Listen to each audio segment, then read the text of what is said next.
Hello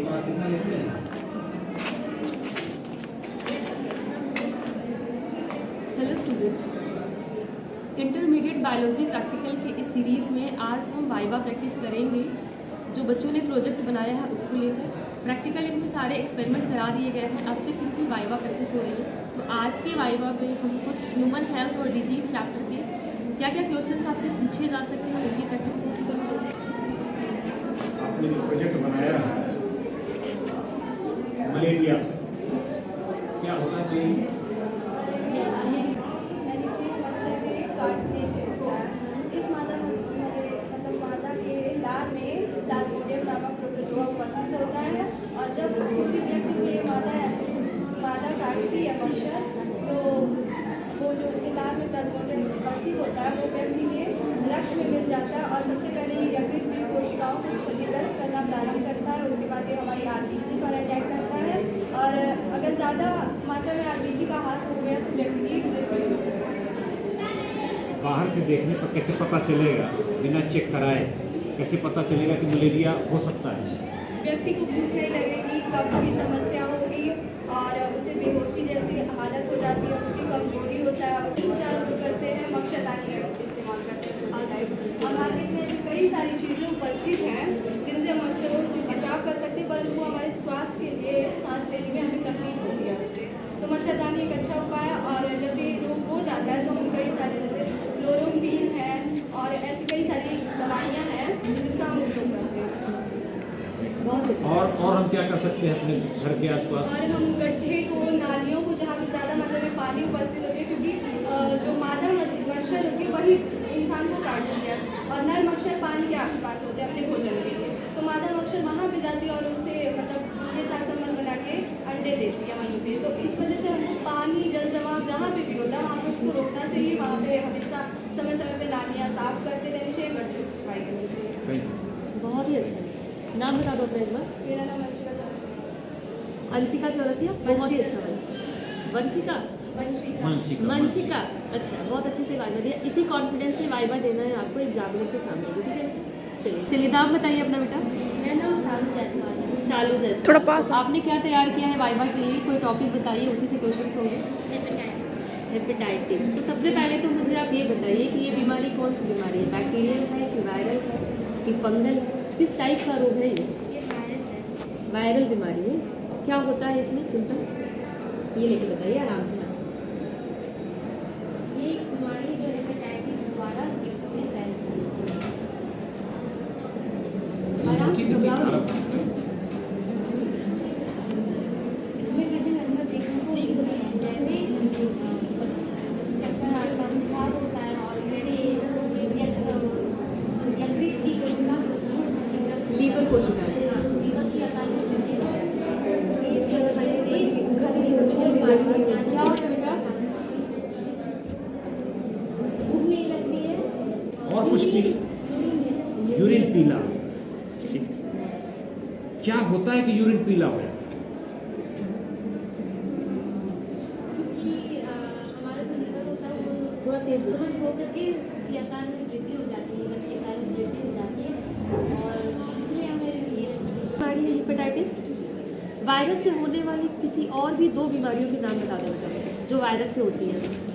जैसे ये देखो, वायरस से और कौन कौन सी बीमारियां होती है?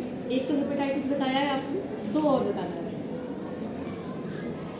डेंगू और मलेरिया। मलेरिया, डेंगू अभी इतना कोरोना सुना था, कोविड, एड्स है। HIV वायरस का नाम है, एड्स बीमारी का नाम है। जिस तरह से कोरोना वायरस का नाम है कोविड। पहले तो नाम बताओ बेटा अपना। ससी मौर्य। तेज बोलना है और पास आओ। और यार और तेज बोलोगी तो आवाज आएगी। मेरा नाम ससी मौर्य है। क्लास में लिखो। कल भी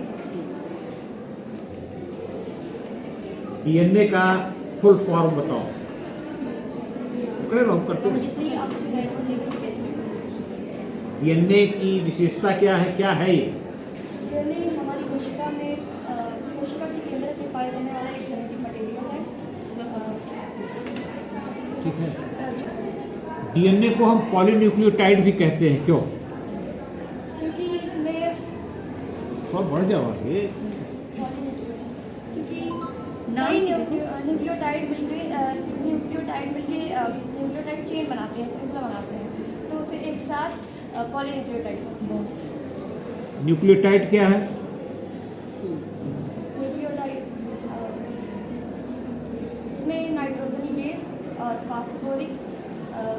फास्फोरिक एसिड और शुगर मिलके न्यूक्लियोटाइड। न्यूक्लियोसाइड क्या है? न्यूक्लियोसाइड में फास्फोरिक एसिड होता है और शुगर होता है। नहीं, गलत। फास्फोरिक एसिड को साइड कर दो बेटा। हाँ, नाइट्रोजनी बेस एंड शुगर होता है। हाँ। Thank you. आप बताइए, कोशिका के बारे में यह कहा जाता है कि यह जीवों के शरीर की रचनात्मक और कार्यात्मक इकाई है। ऐसा क्यों कहते हैं? सोच के बताओ, कोई दिक्कत नहीं है, डर नहीं। क्या नहीं होता है मालूम। कोशिका? देखो, कोशिका से बनता है ऊतक, इसी को सोच के बताओ ना। कोशिका से ऊतक बनेगा, ऊतक से अंग बनेगा, अंग तंत्र, तो कोशिका रचना छोटे कर रही टुकड़ों है। से मिलकर इस बने। तरीके से सोच के बताओ। कोशिका हमारे शरीर की संरचनात्मक इकाई होती है। क्यों? घर बनाते होते ईंट होता है जैसे हाँ, छोटी छोटी कोशिकाओं से मिलकर ही बनते हैं। ऊतक शरीर। ऊतक से फिर जैसे ईंट पूरा मकान बनाता है, वैसे कोशिका पूरा शरीर शरीर बनाती है। बनाती है। कार्यात्मक इकाई क्यों कहते हैं? छोटी छोटी इकाइयों से मिलकर बना होता है। कार्यात्मक इकाई। Functional unit, functional. ऊर्जा प्रदान करती है सभी। जैसे एक अमीबा है, वो सारे फंक्शन करता है। एक कोशिकीय है, सारे फंक्शन वो करता है, जो बहुकोशिकीय जीव करते हैं ना। इसीलिए जितने फंक्शन बहुकोशिकीय जीव करते हैं, जहाँ डिवीजन ऑफ लेबर पाया जा रहा है, जितने फंक्शन वो करते हैं, वो सारे फंक्शन एक कोशिकीय अमीबा भी करता है। इसलिए इसे कहते हैं कि कार्यात्मक क्या इकाई। पढ़ के आए हैं उसी से पूछेंगे, जो आपका पसंद का टॉपिक है। Thank you. आओ, डीएनए और आरएनए में क्या अंतर है? डीएनए और आरएनए में आपको एक एक अंतर बताइए।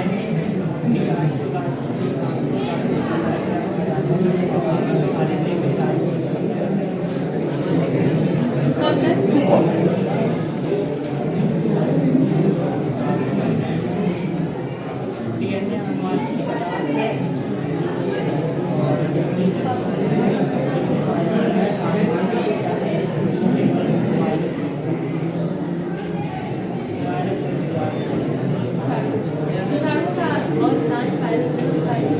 बेस के बेसिस पर कुछ बताओ। जो क्षारक होते हैं, नाइट्रोजन क्षारक, क्या अंतर है? बेस बेस और आराम से।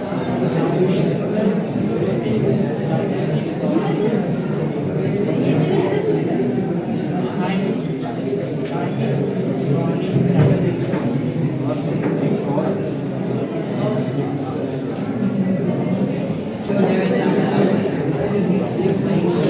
वायरस द्वारा उत्पन्न होने वाले किन्हीं दो रोग का नाम बताइए।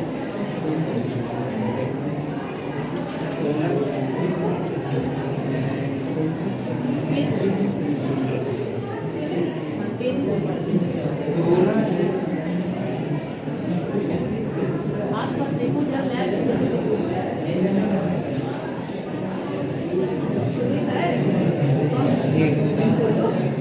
एड्स फैलता कैसे है?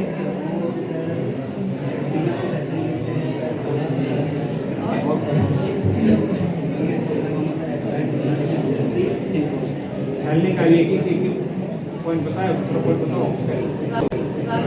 और कैसे करेगा? आप बताओ, कुछ बताएं? संक्रमित रक्त के